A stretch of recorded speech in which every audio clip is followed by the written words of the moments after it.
I had always loved the movie Chariots of Fire. It had really inspired me as a kid, and so I ended up becoming a high-level runner and university level. To see a Christian hero and to see how standing for his principle of faith and how God used him in that way. And I thought, wow, it just really captured me in a way that few things have. So I had a week to myself and I said, you know what? I want to go find where Eric Liddell lived and this camp. And I got back and I was telling some of my friends and they said, you know what?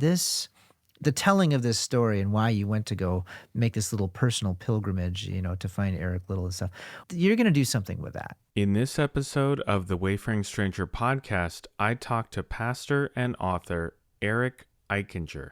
Eric pastors at Our Savior Lutheran Church in Arcadia, California, and he has written numerous books, Faith by Numbers, Lord of Legends, and his first book, which we cover in detail in this podcast, The Final Race, which is a biography about Eric Liddell, who was a Christian Olympic gold medalist in 1924, who later became a missionary to China. In this episode, we cover topics ranging from the tension of being a creative and being a pastor, the story of Eric Liddell's life after being an Olympian, as well as his book, Faith by Numbers, which talks about the significant numbers used in Scripture from the Old Testament to the New. Eric's love for good stories and natural curiosity are infectious, and I really enjoyed this conversation with him.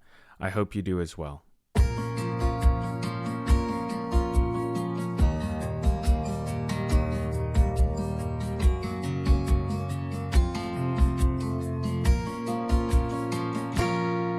I wanted to get into the books that you've written and discuss the ideas that are in them.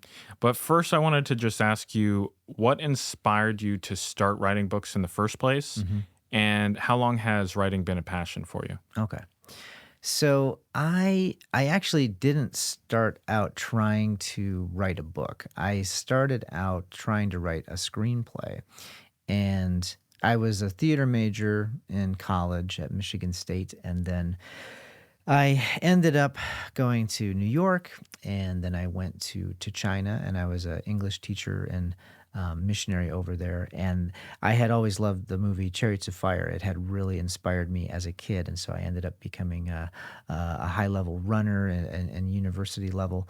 And then Eric Liddell. A lot of people don't know, if they know anything about Chariots of Fire, they know the music and maybe he didn't run on a Sunday and then the gold medal and stuff. And so what's cool is this summer, it's the 100th anniversary of that. So 1924 Paris Olympics is when Eric Liddell won gold. So it's 2024, 100 years later, and it's also in Paris again. So Wow. yeah, so it's really cool. But anyways, he became a pastor, and then it was World War II, and then he met his wife and started a family, and then he ends up in this prison camp. So a lot of people don't know that story, and I kind of wanted to do this Chariots of Fire sequel type of thing because it was such a great story and so influential on my life. And so when I got back from China and I went to seminary, they say write what you know, and I had taken my running experience, my theater, creative, cinema, appreciation experience, living in China, and theology. And so putting all of that together, and I set out to write a script. And so then I met some friends in the Hollywood world that we've been kind of developing this for a while now. But what happened was the more I talked about wanting to do, a movie like this, people would say well, we want to hear more about you, because my story was starting to oddly dovetail a little bit or parallel, dimly Eric Liddell's story. And so people kept asking me hey, I want to hear more about that. Oh, and then it's oh, this is the Chariots of Fire guy, And so I had an opportunity where I was asked hey, would you write a book on this, with the biography or something. So then I started writing more of a novelization of the story, and then an agent came up and said hey, we can connect you. And I had basically an opportunity with an agent for almost a year to go to a publishing company to do this, but I was more focused on the script and the movies kind of thing. And then I realized, people don't get this opportunity all that often. So it's but now I have to revamp the whole thing. Writing a biography is a very serious attempt, Yeah. and so that's what happens. An agent said like, "Hey, I want to work with you, and we think we can get this book published, and we think you're the guy to do it." And so that's how the first one came, the final race with Tyndale House, and I got paired with an excellent writer, so Eva Marie Everson, and she loved Chariots of Fire too, and so it was a great partnership working with her, and then I got to be the lead author on that, and she's like the underwriter, and so it was a great experience. Wow. That's very cool. So did that one come out in 2018, that book? Yeah, I want to say like hardcover came out one year, and then the softcover the year after that. So yeah, I want to say it was like 2017 and then 2018. So for hardcover and then the paperback. I'm actually listening to the audiobook right now. Yeah, So, right. Yeah. Cool. I really like the narrator too. I Yeah. think he did one of Tim Keller's books. Yeah, he did a really excellent job. So. Yeah. He makes it very interesting. Mhm. He has a good way of reading. Since you're into film, Mhm. do you know anything about Robert Putnam, or is it David Putnam? Do you know anything about him, the guy who produced it? Well, when I was doing some of the research, we went over to the Eric Liddell Center in Scotland, and so I got to meet some of Eric Liddell's relatives. But so I've been kind of friends with the Eric Liddell Society over in Scotland and Edinburgh. And David Putnam's been by there a few times, and he'll speak and such. But I've never been in contact or met him. But I believe he's quoted or it could have been the director Hugh Hudson of Chariots of Fire that said the better story is Eric Liddell's, World War II and the prison camp. That's the better story. So I've always kind of hung on to that. But no, I'm not sure where you're going with Putnam exactly. But no, I'd love to have a chat with him sometime. Yeah, I'm just curious because I heard this was back when I was in college. I was reading some book that was required for my communications degree. And I remember it speaking a little bit to the vision that Putnam had to producing the film and basically what faith-based films should look like. And he got to do it. That was his idea. And to me, it's like the best Christian film ever made. See, I agree with you, but I don't call it I usually say with Chariots of Fire, you can't say it was a Christian film, but you can't say it wasn't. And it's this perfect blended storytelling where they, because the other producer was Dodi Fayed, who his father ran Harrods, and then he ends up dating Princess Diana and died in that fateful car accident. But he was, not really into the Christian faith, certainly, or the Jewish faith, but he was a lot of the money, or at least half of it. So it's interesting, this arm wrestling of telling that, where it's like, yeah, you've got this beautiful faith coming through, and then you have the secularization coming through as well. So, and that's why a lot of the quote faith-based Christian films that are coming out today, a lot of them are preaching to the choir kind of a thing. So, it's great where you're trying to reach a wider audience, and then if you can deliver that beautiful gospel message through that in a way that's palatable and believable and not cheesy and this and that, that's the magic, and it's so hard to do. It's rarely done. So It's almost like, to me, what I've seen is like sounds weird to say it, but it's almost like if Christians don't have total control over the film, it seems to be better. In the sense of like, it's funny. I also call Lord of the Rings a Christian film just because of Tolkien. And, Right, you know what I yeah, mean? right. Even though I know Jackson and probably, most of the crew wasn't. But I just call it that because that's what I think of when I think of because that was my first passion, was film. Right. And it still is something I want to pursue.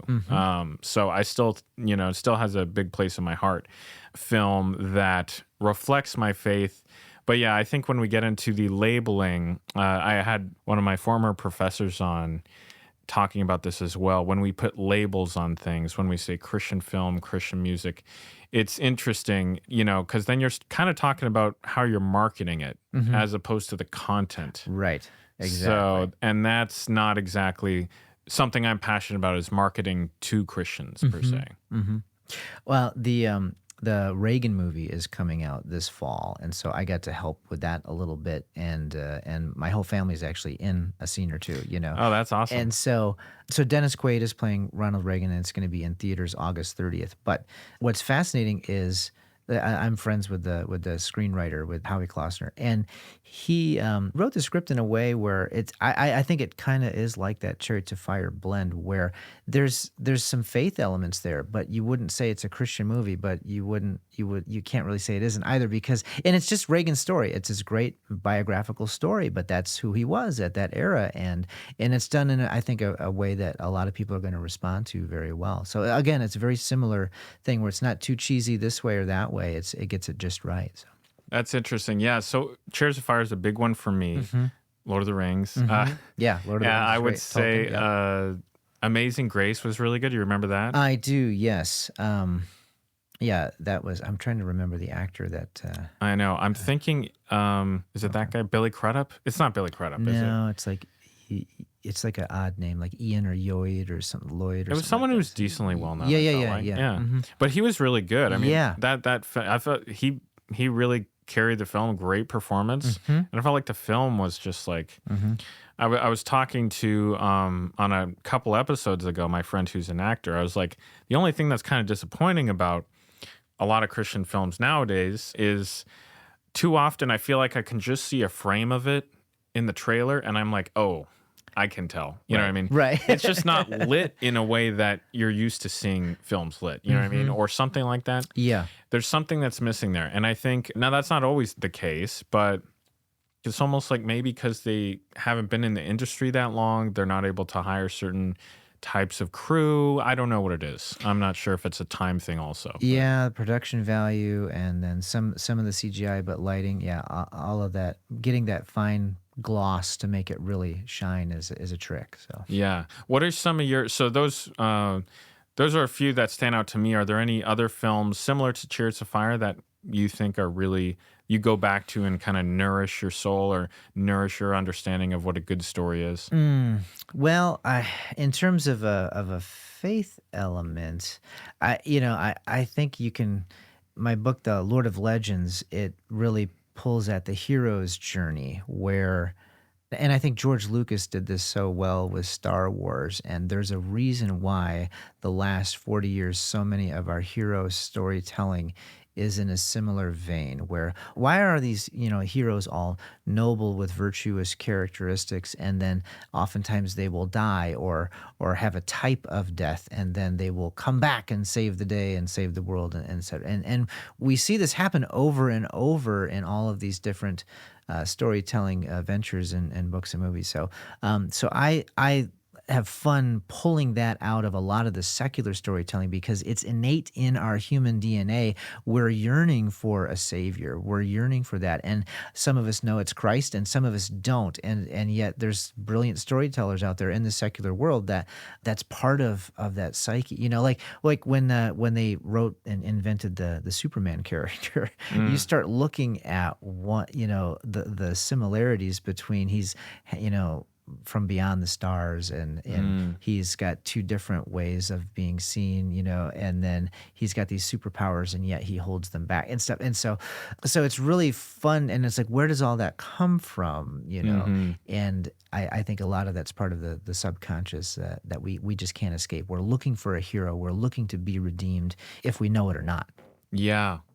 So, yeah. So to answer your question, Star Wars would be great because I think there's a lot of themes there that you can see as being biblical, even, some of the Harry Potter stuff too, where, that's going to definitely bleed into the secular realm. But, the J.K. Rowling's is, Catholic background. So she's got some of that redemption aspects in there. And she said, yeah, if you know that, you kind of know where the story is going to go and how it's going to end. So some of those things, it's well done in all of these different venues and storytelling genres.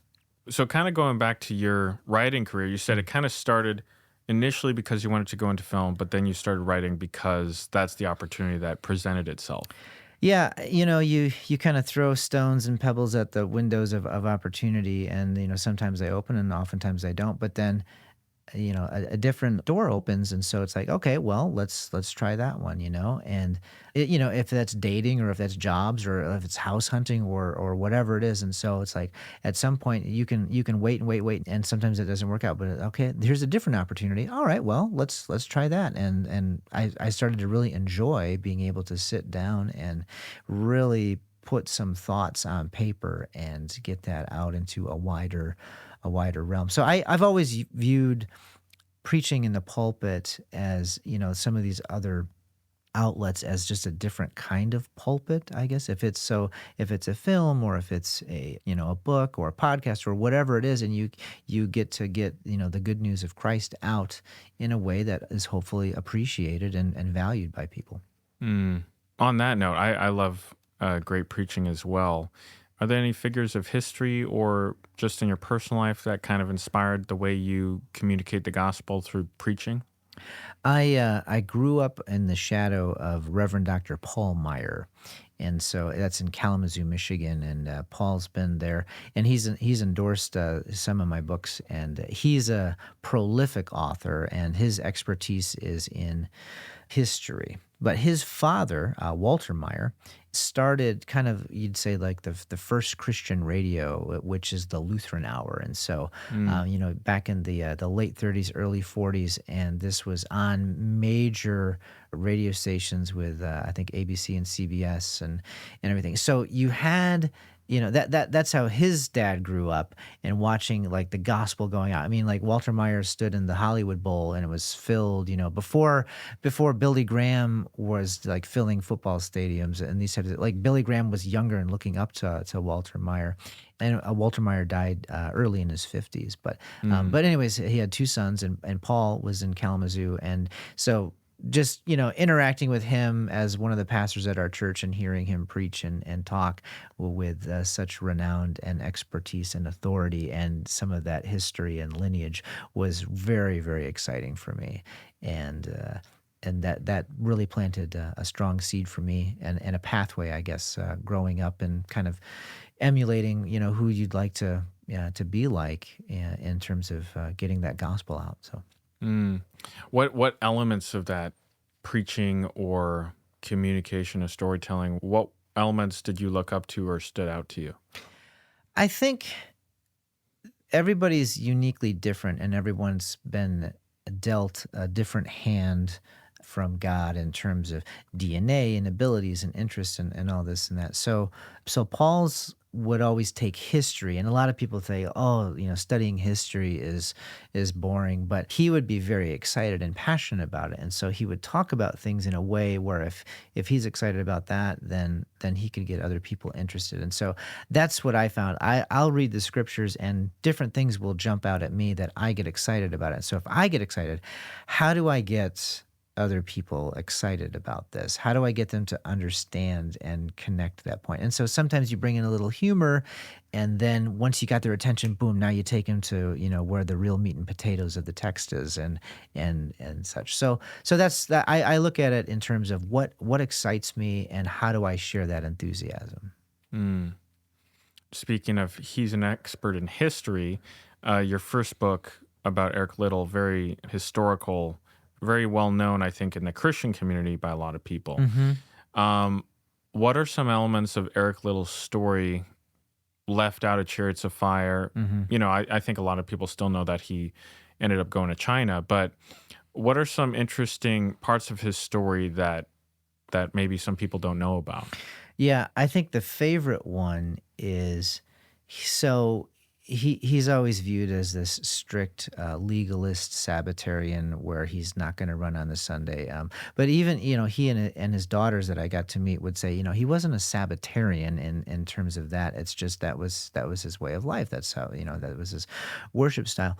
And but a lot of people even Christians today, in Western Michigan, I kind of grew up around this. I was always Lutheran, but there were other Calvinists and such where it's like they don't do anything on Sundays. They don't go outside and play. They don't watch a football game. They don't go to a barbecue. No, it's the quiet day. It's the day of rest. It's church, and it's much longer, than other services. And then maybe it's a church again at night, or maybe youth group, and then maybe quiet reading time or family time or game time or something like that, rest, nap time.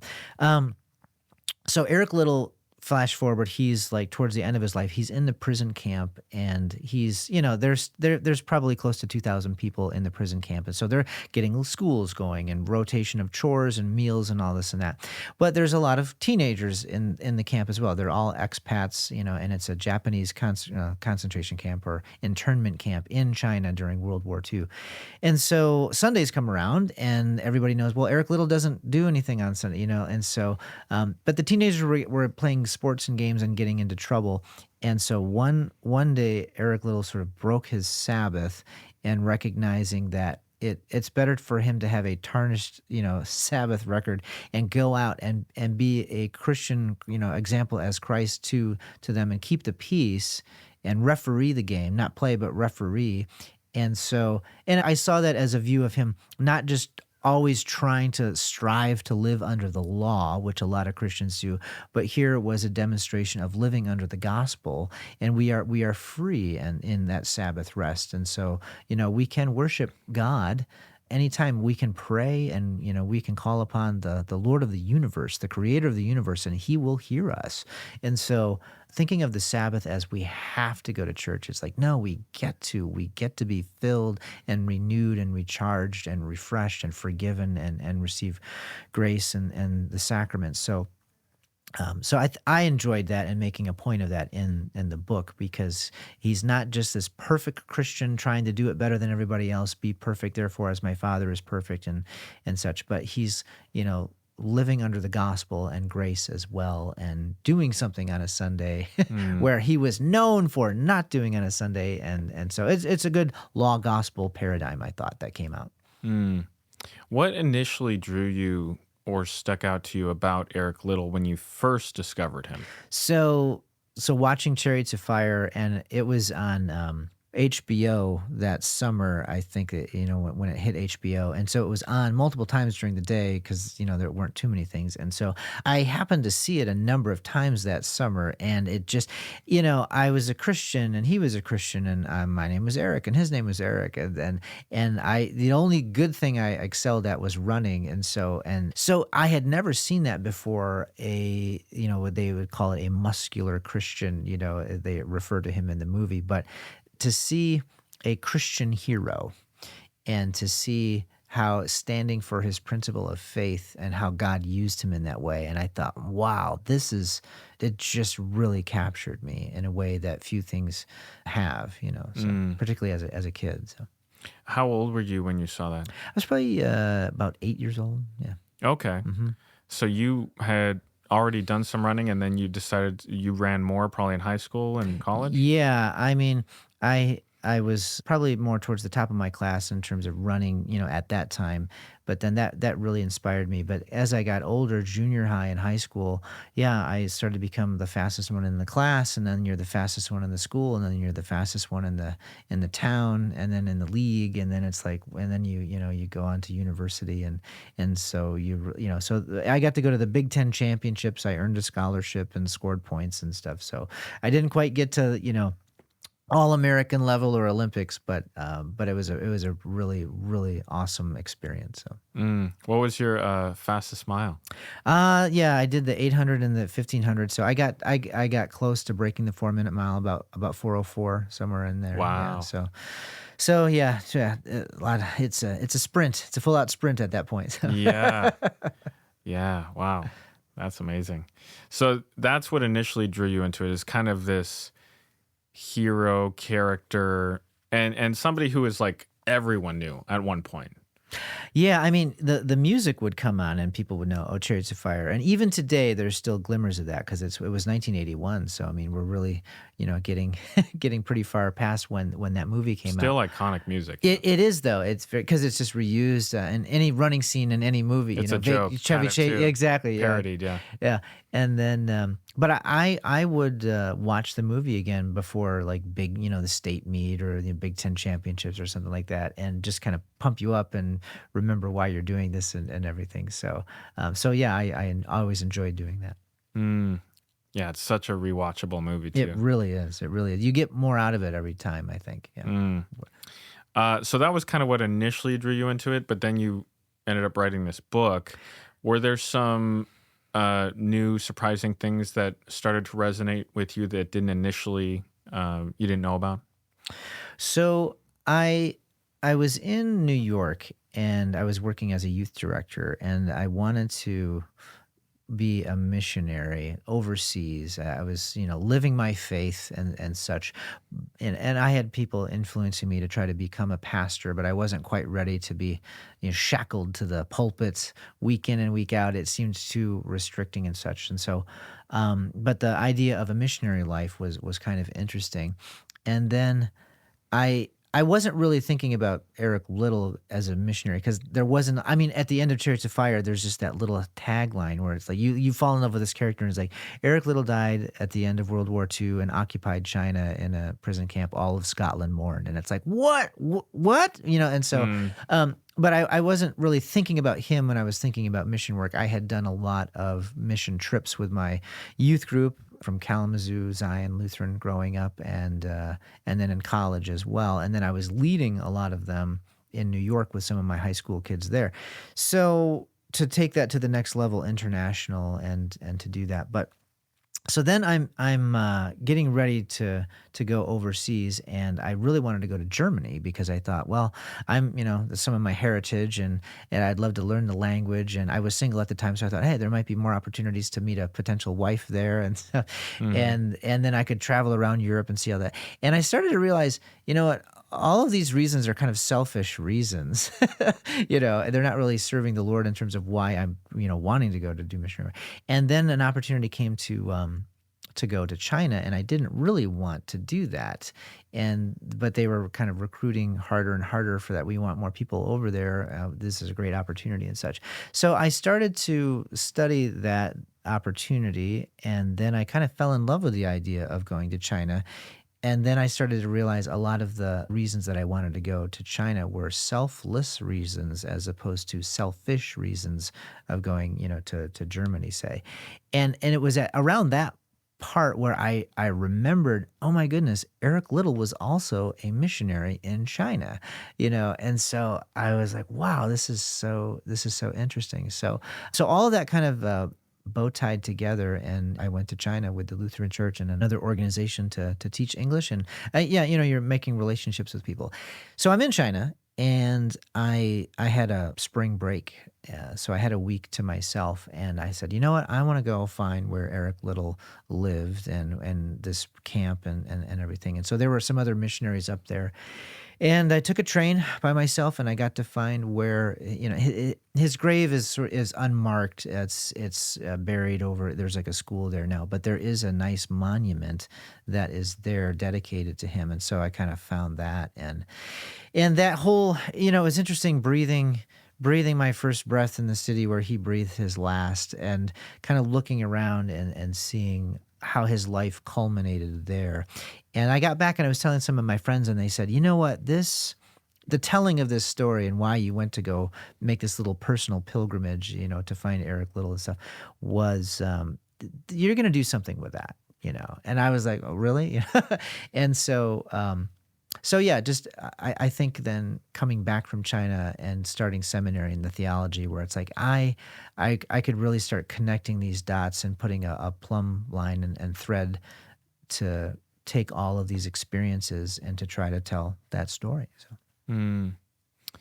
Very interesting. So when you started writing the book, you said you went to Scotland. You got to meet his daughters. Mm-hmm. So They must have been in their 70s or 80s at that point. Yeah, they're in their 80s. So they're all actually. He's got three daughters, and they're all in the Toronto area. So we went to Toronto, and I met the two eldest daughters there, and so we had a great afternoon, kind of interviewing them, and that's on camera. And we got to, to break bread, with his daughters that he had had meals with too. That was a real experience. So my wife got to go, and so we had like a little film crew and such, and so that was a really really amazing opportunity to kind of get their blessing of trying to do this, which they gave us, and it was really sweet and tender.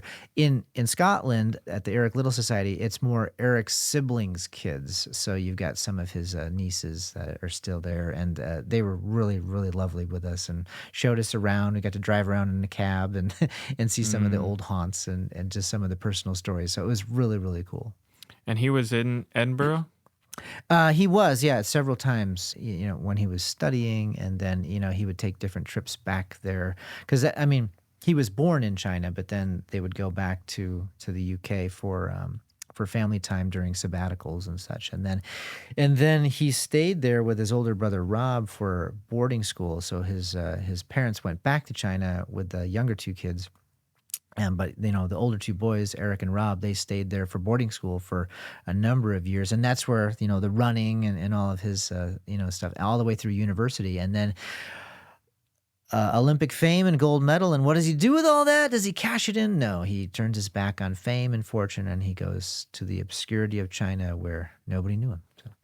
When did he make that decision that he was going to go back to China? So 1924, he graduated and won the gold medal. It all culminated in that same window in time. And so it was not long after that. I want to say it was 1925 then when he headed over to China, as working with the London Missionary Society. So in the movie, I think he's talking to his sister. Is that right? Right before the Olympics. Is that timeline accurate? Had he made that decision before the Olympics? Well, there's a little drama built into that because they have, and I don't know if you've looked into that with Jenny, the sister, and they use her as this antagonist where it's like, you should be focused on God and running is getting in your head, and so they try to make it more of a struggle where in reality she was very supportive of his running and happy with that and stuff. So, but they try to use that as a vehicle for a dramatic flair to really make it. And he says that line that is iconic now. When I run, I feel God's pleasure, And so he didn't actually say that, but he lived his life that way, though. So it's something that he would have said and probably would have agreed to. So, but yeah, God made me for China. But when I run, I feel His pleasure, So to have all that, but no, I think he was probably slowly putting that all together, as many of us do when you're going to study and then college and it's like, well, who am I going to be in life and what am I going to develop into? What opportunities are going to come? And so, but I think he always had a healthy appreciation for church and for worship and God and the missionary lifestyle. And that's where his parents were, and his family was still living over there. So there was a lot of that interest as well. So I'm sure he dabbled around with other possibilities. He studied science primarily, but living for the Lord and being happy with his, content with his family. That was his game. So he left the following year after the Olympics? I believe it would have been 1925, yeah. And then he never returned? He returned for sabbaticals and such, yes. Okay. How long was he in the camp? Yeah, the prison camp, it was, so he died the year World War II ended, so it was very close.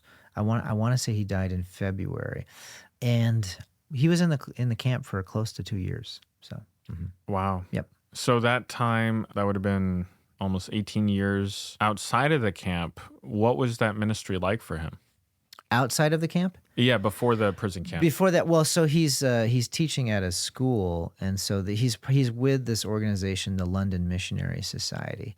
And I think one of the more famous people, other than Eric Liddell, with the London Missionary Society was down in was it Africa, Dr. Livingston, I presume, that whole so Yes. he was also with the London Missionary Society. So it's a larger entity. But then in association with that, there was a school in China. And so he was teaching science and coaching, and doing, athletics and such. And then they had their missionary lifestyle there with a lot of the people living in the dorms and the houses. And so it was a lovely community and interacting with students and the expatriates. And so it was kind of a blend of expat kids in the classes as well as some of the Chinese. And so that's a lot of what he was doing. So then tension started to rise. He's getting married, the kids are coming, and he's got some opportunities with his brothers over there too. And his brother's a doctor.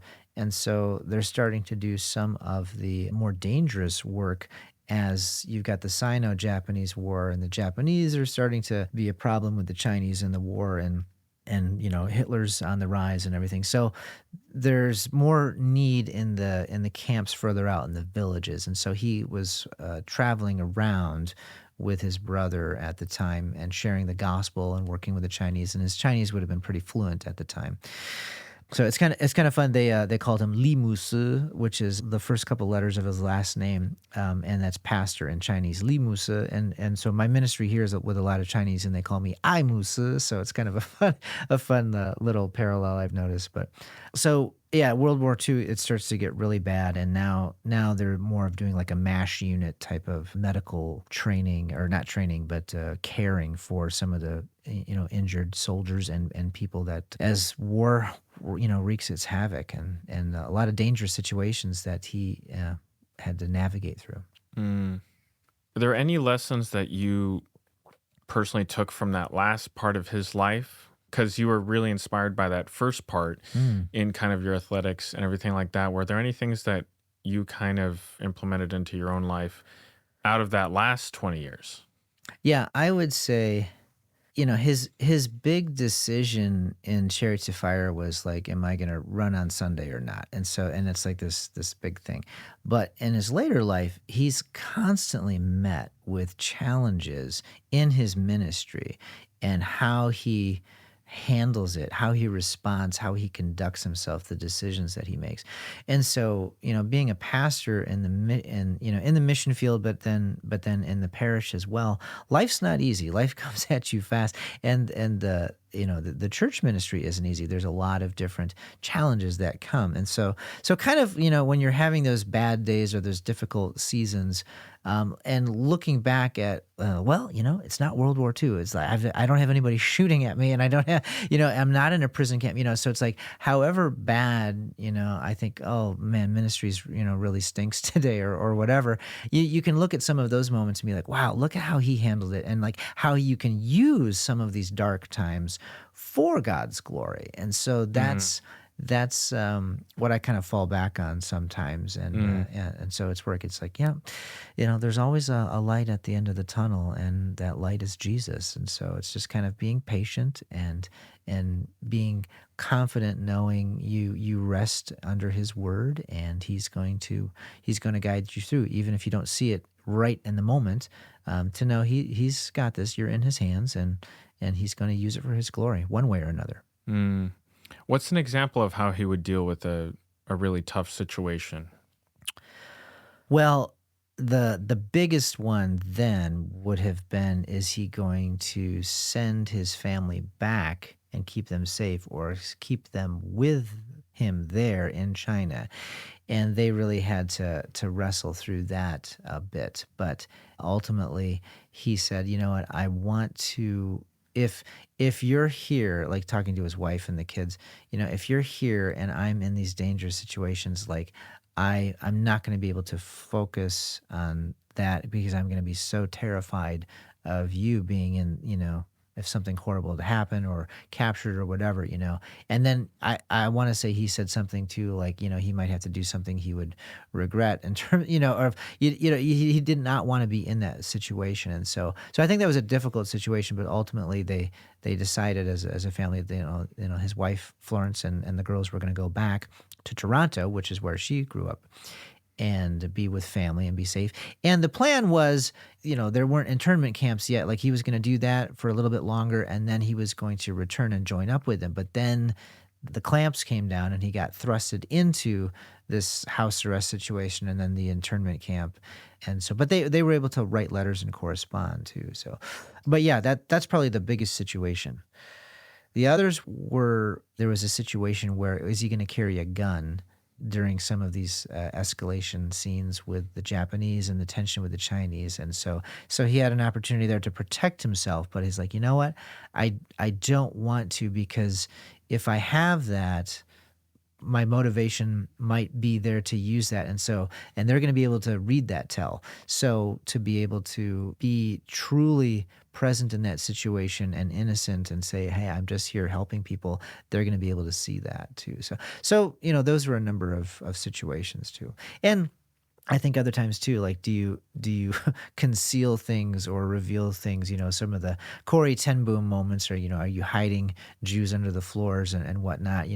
If they were smuggling like maybe food or money to pay the missionaries or whatever, just to keep life going, or it's like, do you present everything? So I think it's that tension of, you want to be as wise as a serpent but innocent as a dove, and trying to hold that in tension was a lot of his ministry over there, particularly the second half. So, What led to his house arrest?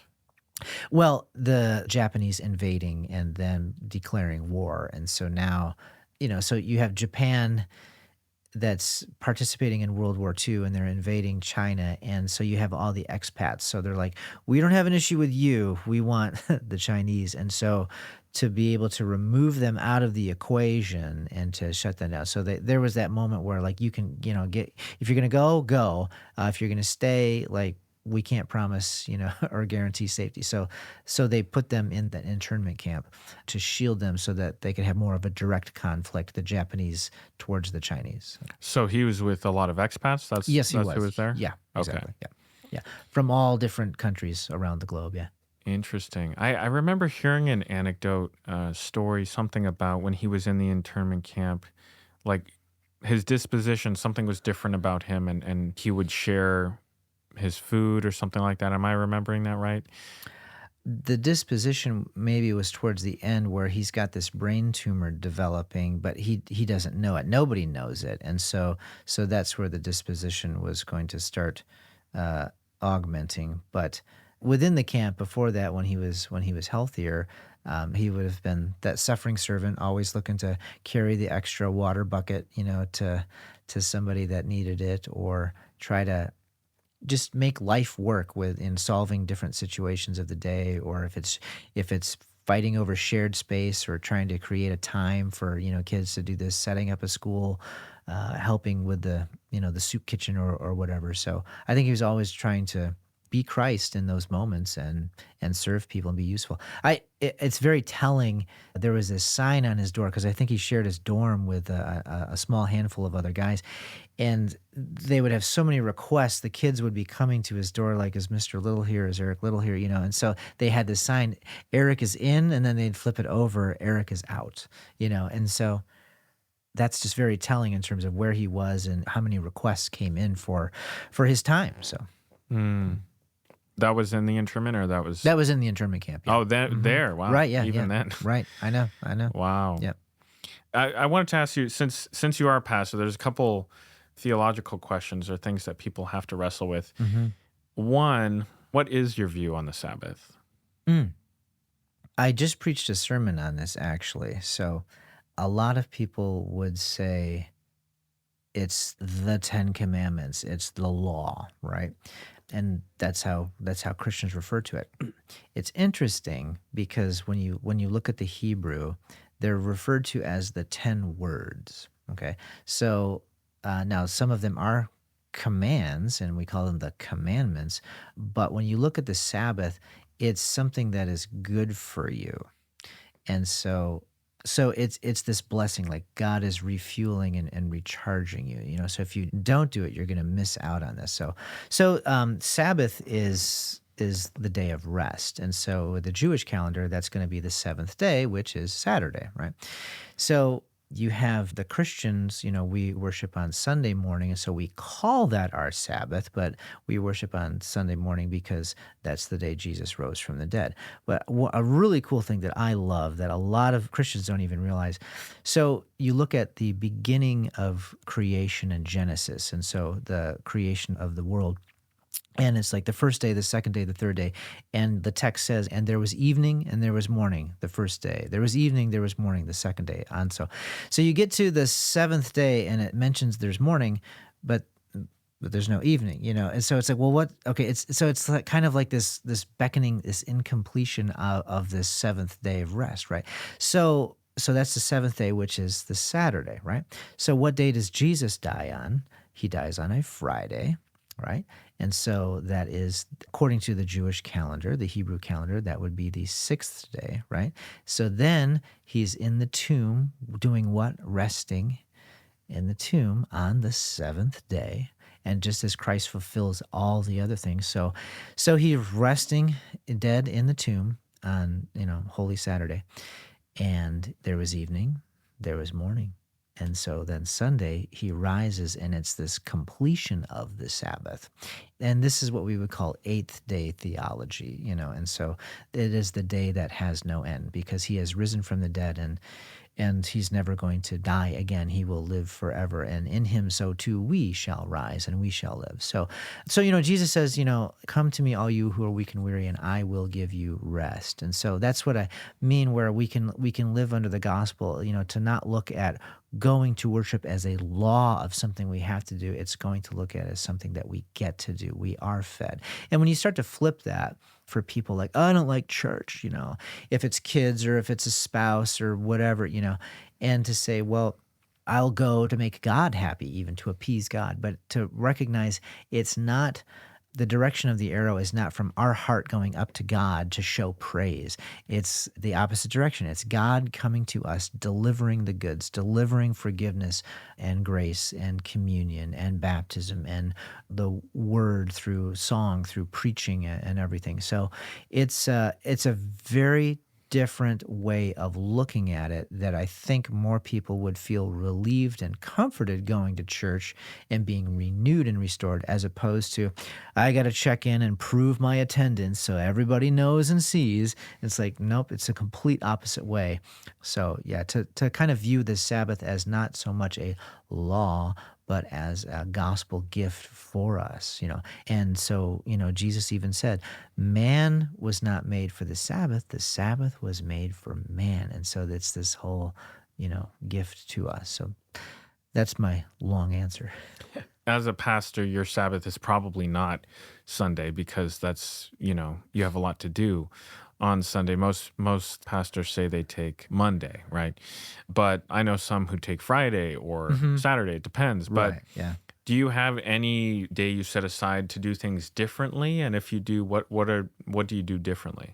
Friday's typically my day off, and so I usually will say Thursday night's my Friday night, for for everybody else. So, and that's my family day, and I like to just rest and do a day trip or hang out with my wife or whatever, or sometimes the kids have off and such. So, and then Saturday is a different day. Sometimes there's responsibilities, sometimes there isn't, and then Sunday's obviously a big day, but I look at Sunday too, like some pastors, they go to work on Sunday, and I need my Sabbath rest, if you will, too. I enjoy this service, and I preach every sermon to myself first too. It's not like, oh, you and I'm different and that kind of stuff. I take communion as well. So to look at it, I try to. Some congregations are good at this and some congregations aren't, where there's different issues or dramas from every church and stuff. And so when you go to church on Sunday as the pastor, is everybody gunning for you to hey, it's a moment of convenience. They've got your ear. Can you bend it this way or that way? And to try to train the congregation to be like, look, if we were going to talk church business, there's plenty of other days in the week to do this. We can set a time to meet, to talk, and that kind of stuff. But this is the worship hour. So just come and be fed, and I need that too. And that way we can all enjoy that. And so when congregations get that and understand that, it's really refreshing, because like, okay, yeah, we do have some issues to sort through, and we'll sort through them, but we're not going to do that, over coffee for 3 minutes in between services, Hmm. and that kind of stuff. And so when people start to realize that and learn that, and it has to be a learned behavior culture change for congregations sometimes. So that's what I try to steer people towards. So. Mm. I wanted to, you'd mentioned Eighth Day Theology, and Mhm. I know you'd written a book about numbers. It's called Faith by Numbers. Correct. Yeah. And so that I thought that was really interesting, because I always thought about the one that stuck out to me the most in the last few years was 40. Hmm. 40 comes up a lot, Oh right? yeah, definitely. Yeah, that's Uh, one of the numbers I talk about. Yeah. Yeah. yeah. Hmm. So 40, I think you had said you really liked 8. Hmm. Well, you just explained one of them. Right. Right. Yeah. One of the 8s. The other one is the circumcision. Was there another one I'm missing? Well, that 8 kind of ties in with circumcision there, in terms of, or I really tie it more in the bigger picture with baptism and eighth day theology. So with circumcision, and you have, when is the Israelite male circumcised? It is on the 8th day after birth. And so why is that? And so it's interesting when the 8th day comes. So there's a connection with, they are becoming part of the faith community in this covenant with this cutting stuff. So then Paul in Colossians chapter 2, he links this circumcision with baptism there. So you have that. And that's why oftentimes you'll see baptismal fonts that have an octagon on the top, where this eighth-sided. So there is this soft suggestion of this eighth day theology type of thing, where it's like, yep, God creates the first 7 days, but then this eighth day is the day that will have no end. And Mm, so when you are brought into God's family, salvation, eternal salvation is already begun, in mm, Christ. Even if we're here, even if we die, our soul, we know, will be reunited with our risen body, resurrected body, just like Christ forever. And so it's this waiting game, and let's be useful. What does he have for us to do today, tomorrow, however long he has us here? So. So 8 meaning renewal is kind of. Yeah, I link it. The book I link, Luther's Catechism. I was looking for a way to kind of a helpful way to help people remember the Catechism. So Luther's got the 6 chief parts in there, and I've always been fascinated with the numbers in the Bible, because I've heard pastors talk about them, but there was never any resource I could find. But where did you learn this? Where did you hear this and stuff? So I thought, this would be fun to put this together in a way that could be helpful for people, and to also remember the Catechism. So Luther's 6 chief parts. You've got the 10 Commandments, the Lord's Prayer, the Apostles' Creed, and then you have baptism, confession, absolution, and Holy Communion. And so I looked at the numbers and I thought, well, there's some interesting correlation here, that dovetail, that I thought could be useful. And so 10 obviously connects to the 10 Commandments, and this is this completion type of thing. This is complete. And 7 is perfection, and the beginning. So there's 7 petitions in the Lord's Prayer. And so when the disciples are like, what's the best way to pray? This is the best way to pray. Mm, So the 7 petitions in the Lord's Prayer, people don't always realize they're asking 7 different requests of God when they say the Lord's Prayer, but they are. And so 7 comes up all the time. Peter's like, what's the how many times should we forgive someone? And he's already guessing. Is it 7 times 7? And he's like, no, it's 70 times. So there's these multiples of 7 that, and the answer is kind of like infinitely perfect. mm-hmm. 3 is obviously the Trinity, and there's 3 articles to the Apostles' Creed. So I thought that's a convenient connection there. And then 40 has this waiting, this whole waiting, and then at the end, this joyous response, And so waiting comes up all over. And I connected that to this confession and absolution, where there's this struggle of admitting that we have failed or erred or sinned and whatnot. And then it feels like a death, but like, oh, I'm gonna admit this, and it's life changing. And then when you hear absolution and forgiveness pronounced upon you, it's a renewal. 12 is God's people. You've got the a lot of those that come up with the sons and the tribes, and then the disciples and apostles, and the multiple of baskets and everything. So you have, with the feeding of the 5,000, you have Holy Communion. So there's these meals that come up as well, where with 12 and God's people. So I thought that was convenient. So long story, getting around to it. Yeah, 8 is faith.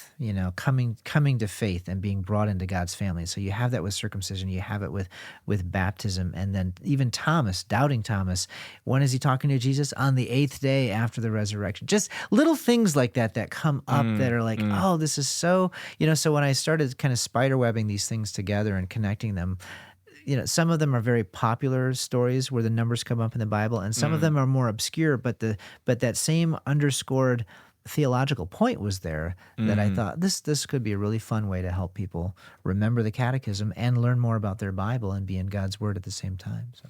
Yeah, 40, that's good. 40 as this waiting makes a lot of sense. It's like suffering and hope, this waiting Yeah. and hope. And so like confession and absolution and Noah, right? Was that 40 days? Yeah, no, 40 comes up a lot. Yeah, the 40 days and nights and stuff. And Of then, rain. Yeah. An obscure one is you have, how long was Goliath taunting and the Israelite army until David shows up? 40 days. It's another period of waiting. Right, for exactly. deliverance. Yeah, this this suffering. I think Samson has there's another 40-day moment in there where then all of a sudden vindication comes.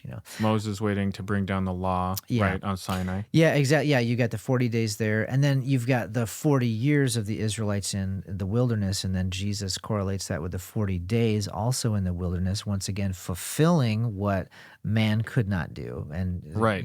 So Waiting for the promised land, Jesus Right. before his ministry, right? correct. Yeah. Yeah. Yeah, it's really interesting. But some people can get a little superstitious with that. Yeah, I've done a But- couple. What do they call it? Angel numbers or something? I think where it's like anytime I talk about the faith by numbers or numbers. Yeah, with people think you're theology, numerology and Numerology. stuff. They think it's like this study of numbers, but like you're associating a meaning to it, and it's like no, we're pulling out of the scriptures, from context, how God is using these numbers in context. And it's this, why does everything happen on the third day in this Trinitarian? God is doing something like with the resurrection or Jonah. Why was he in the whale for 3 days? What? So it's, those type of connections and getting people to see another layer of meaning that God has kind of baked into the text, that's. I think it's cool. Yeah. Yeah, it's really cool. So. It's really helpful to see. I'm just curious. I can't think of it off the top of my head. How many letters are there to the churches in the first part of Revelation? Is it the 7 letters. It's 7, okay, It's 7 there you and the seals and all that, right? And the 7 bowls and everything. Yeah, 7. So comes he up wrote a to lot. 7 churches at the beginning, like Laodicea. Yeah, Was and actually with the Lutheran Church, we've got 35 districts, but all the churches are supposed to be connected to a circuit, and the circuit is supposed to have 7 churches in it, and that's one of the reasons is because of that. Yeah, so Why did 5 become like the pentagram? Why is that? Because you always think of the Antichrist as 6, right? 666. right, yeah. So why is 5 and pentagram like? I think it's not so much the pentagram as it is the Star of David inverted. So it's just like an inverted cross. Yeah, Same I thing. think it's more of that. And so then people call it's got 5 points, so then they call it that. But I don't think the number 5 has a particularly what's the word I want? Demonic is what Demonic, right. association to it. So Interesting. Okay. yeah. I'm always kind of fascinated with how people go about their projects. So, I mean, these books are, big projects. I mean, they take a lot of time. How do you endeavor doing that? I mean, especially as somebody who's also a pastor and, you have family, a lot of responsibilities. What does it look like for you when you actually have to sit down and write a book? Yeah, a lot of coffee. So. Yes. Yes. I find the earliest hours of the morning is the best time because no one's looking for me at 4:30 in the morning. Yeah. Nobody's emailing me, texting, calling, asking me to rinse out a cereal bowl or take the dog out or anything like that. So yeah, I would get up probably 4:30, 5 o'clock something, and then I would get a couple hours and a nice pot of coffee, and the sun's coming up, and I'd get a little soft music going on, and just kind of dive in. And it usually takes about 10 or 15 minutes to kind of get there mentally, but then once you're in the zone, it's a really heightened experience where you're just totally focused on that, and it's a really enjoyable process. So that's the thing. Yeah, staring at a blank page in a room alone, it's very daunting for a lot of people, but when you're enjoying there would be certain days too where I would do research, and like you just get lost in the joy of research, because you're like, when you're in discovering something and it's like, oh, I never saw this before, let me, like, oh my goodness, this connects over here too, and so then you're looking at, let's look what does Luther have to say, what do the patristics have to say, oh wow, so some of those moments would go for a couple hours as well, and that was just really exciting. Yeah, I was just watching a show and they had the, typical detective scene where they have the string all over connecting all the Right. different pictures and stuff like that. And it looks really fun, but you're like, that looks like a pain to get to that point. But once you're in it and you're starting to see how things connect, I think kind of like the numbers thing you're just talking about. Right. When people start to see Right. how these numbers are so prominent throughout scripture, I think that can be really fun to kind of see, oh, there's a pattern. Yeah. You know what I mean? Right. And for you, like, probably with the history of Eric Liddell as well, that would have been really cool to discover a lot of things that you hadn't seen before. Yeah, yeah. Well, it's kind of like, if you like Tolkien, you're familiar with C.S. Lewis too, and so he's got the Narnia Chronicles, and so there's 7 books in the Narnia series, and so there's the first layer. It's the story with the children and the animals that talk, and Aslan and everything, and then of course the second layer of meaning is there's a Christian symbolic association going on underneath that. But then there was another writer that came along recently and was looking at C.S. Lewis's study of astronomy and how he writes this into his poetry and stuff. And so kind of drawing out a newer discovery that a lot of people have really sunk their teeth into with delight is that maybe there's even a tertiary third level of meaning to C.S. Lewis's books, where he connects the 7 to the 7 original planets, in the old Earth medieval looking, like where the sun and the moon are considered planets. Like now we wouldn't call them that, but and so there a lot of the attributes of those planets, those themes come out in the stories as well. And so it's just like years later, people are still looking at that, and so so I think too, the Bible is always, it's alive, it's active. You can read it when you're a teenager, and then when you're married, and then when you're have lost a friend in death, and then when you're having kids and grandparents, and you can read the same passage and it starts to hit you in a different way. And so Totally. it's just like all these new insights that come. But then yeah, it's fascinating reading something and it's like, man, I've read this 15 times before and I've never seen it this way before, and that's really exciting. I love getting book recommendations. I would assume you love reading as well. And what are some of those books that you go back to? Like you were talking about the movies that have really stuck out in your mind. What kind of books?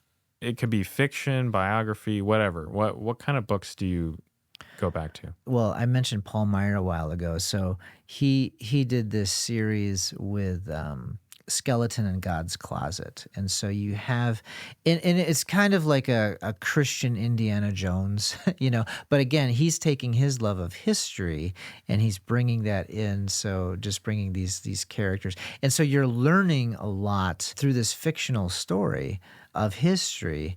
Whereas like the Da Vinci Code is really going to start playing fast and loose with a lot of historical facts. And so, so to be able to live and exist in that historical truth and to be able to tell us a fictional story in that and make those things exciting. So, he did a trilogy on that. I've always enjoyed that. And it's kind of given me ideas for other projects in the future, possibly. So, Do you read any nonfiction? Most of what I read is nonfiction, I would say, and so yeah, you got my theology shelf here and stuff. So, I do look at a lot of Luther's writings, and then there's a lot of new trendy things that come out too that people's, theologians or popular people's their takes on life and what's happening, and looking at some of these things. So I enjoy looking at some of the new things. I'll teach, catechism to the kids, and teaching catechisms to the kids today in 2024 is different than it was when I was being, taught in the 80s, and then teaching, even 10 years ago, where, thou shalt not kill. And, my whole life pretty much has been Roe v. Wade has been in place. And now it's been overturned. And so all of a sudden there's a whole different talking point there that people are asking about and considering, or, before, homosexual marriage wasn't a thing, but now it's very much in the public psyche and consciousness, and kids are being taught this and ingrained into them before they even get to my catechism class. So to hear, the biblical text about, man and woman, and, and this whole relationship, and that's unique in what God is, like news to them. And so you have to kind of walk that back and explore, where before it would have been assumed, and now it's not, and you have to really start, from square one with some of that. So Did you ever, before you endeavored on the research of Eric Liddell, were you a fan of biographies or his biography or anyone else? I read. I actually read biographies with C.S. Lewis, with Tolkien. There was what's the biography? He was the editor for F. Scott Fitzgerald and Hemingway, and it's Max Perkins. And so I read that biography of somebody who was framing stories of other people's writings. That's and how, interesting. yeah, it was very interesting. So, but I think, yeah, the biographies, I mean, a lot of the greater movies are true stories of people's lives. Reagan, which I helped with, there's another example of that. So, they always say truth is stranger than fiction, because it's like, man, you couldn't see this coming, and yet that actually happened, and how that happened. So I think it's interesting looking at the times that people are called to live in, and the situations that they face is another thing. Yeah, I mentioned Corrie ten Boom a while ago too, but The Hiding Place, another great story of just drama, high stakes drama going on. Absolutely. I think I almost feel like I'm cheating when I read biographies. For me, that's my favorite way to learn about history from a singular point of view. I think when it's kind of gathered from various accounts and then put together in this kind of omniscient view of what's going on at the time, it's harder for me to get into it. It's so much information. But I think when I'm following an individual's story through history, it's easier to keep my attention. And it gives it a certain, it's almost like I feel like I get to know the whole time better by getting snapshots from various individuals Right. who were around at that time. But so back to your role as a pastor, are there any unique challenges that you've had to work through being somebody who is creative but also a pastor? Are those things that are hard to reconcile? I remember on my vicarage, where that's so seminary for the Lutherans is 4 years. So your third year is vicarage, which is like an internship for a full year, and you get assigned to a congregation, and you're, I would always say, a pastor with training wheels, and I enjoy humor and comedy, and I used to do a little stand up as well, and so it's easy to bring humor into a sermon and to have fun with it, And I remember it was a Lenten service, and the sermon I did, it was on I thirst. It was like the words from the cross, and so Jesus is suffering. And if you ask the congregation, it was an amazing sermon, because there were probably 7 or 8 moments where they laughed really, really hard, and I felt great. I felt like, wow, they're just like so like into it. It was a nice full church, and they were laughing, and so then, but I had that's the spider sense tingling in the back of my head, like my bishop supervisor. I was like, I wonder how he's gonna, and so So I asked him, I said, what do you think? And he's like, well, that's an interesting question, Vicar. He's like, it might seem like something was awry, and he's like, it's Lent. Jesus is suffering on the cross. Is that funny? And I'm like, got it. Yeah. Um, and so that's where it's easy to go into that space sometimes, but to remember the people that are there, they're not there to be entertained. They're there to be fed with the word. And so now I've where there are opportunities where I could have more fun with certain texts and whatever, to be more engaging, I think, and yet what do the sheep need, And so now it's kind of like, if there's one, maybe two moments of humor that come up, that's fine. Not everybody has that, and so I'll do that. And then it's like, okay, I've got your attention, and now I'm going to take you someplace with it, And so Mm. I've learned to kind of measure that a little bit, intention and balance with my creative fun. So Mm. I almost see that as sometimes being creative and being faithful hmm can feel like the tension that Eric Liddell had with being really good at something and being called to something else. right. But the thing is, the thing that I've wrestled with, growing up was, I think we always assume, or we're in fear sometimes hmm when we have something that's like, oh, I want to be a filmmaker. Oh no, what if God wants me to go to Africa? Right. Yeah. Exactly. And Yeah. it's like, Yeah. oh man, I hope that doesn't happen. Right. But like, how do you?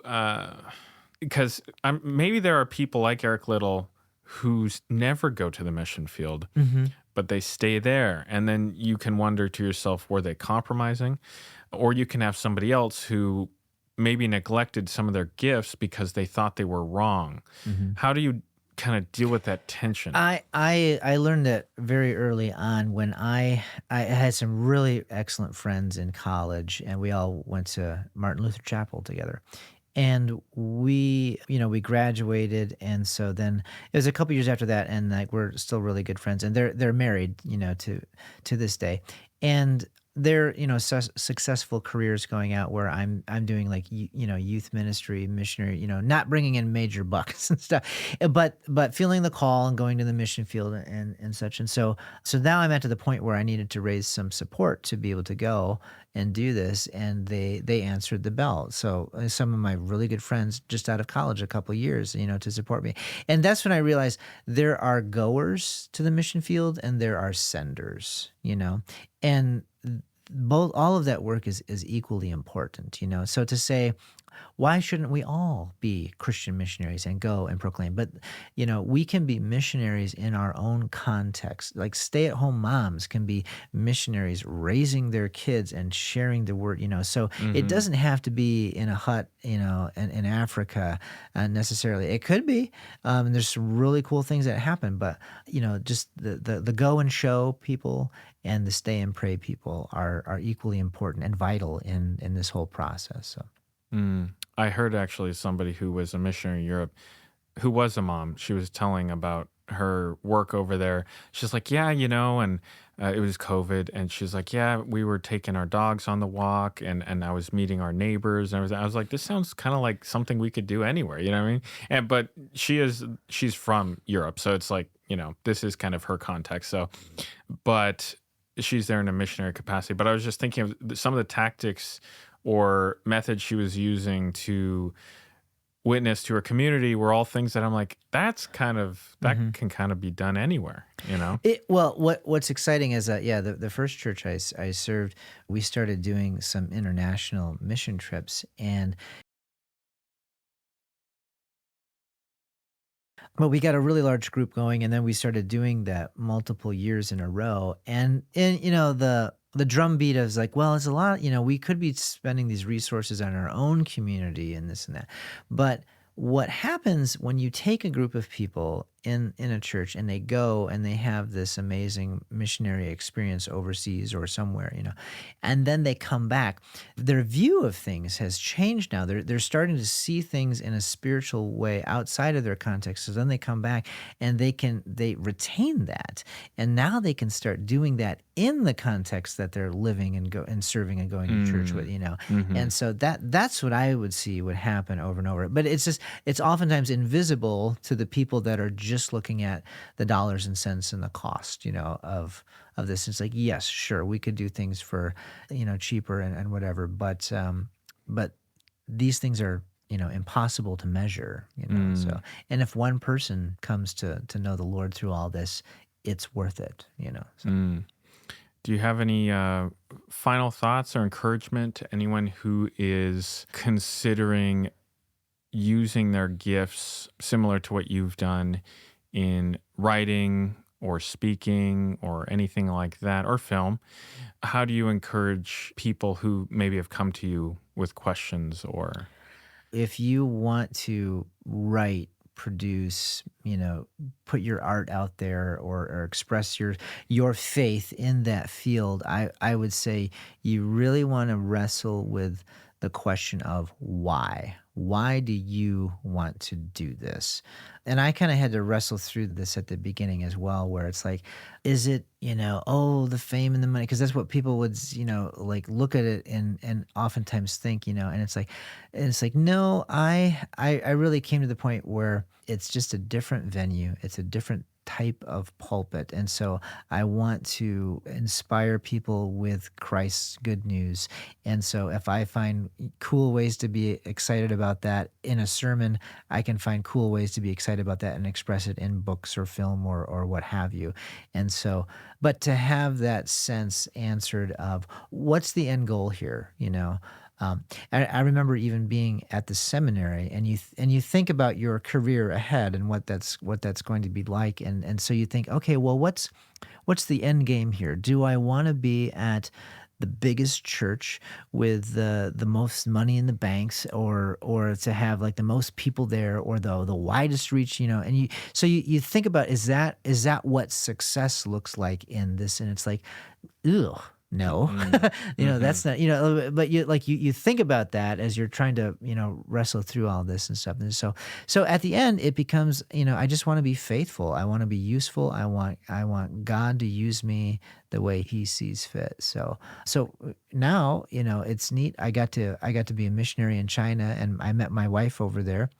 And so now our church context here, a lot of our ministry is reaching out to the Chinese in our neighborhood. So it's kind of come back, and we're integrating that with our English members of the congregation too. And it's a slow, messy, beautiful thing that is exciting when the neighborhood demographics change, like to reach out to the new neighbors, and it's like we can work together, and it's a really cool thing. So.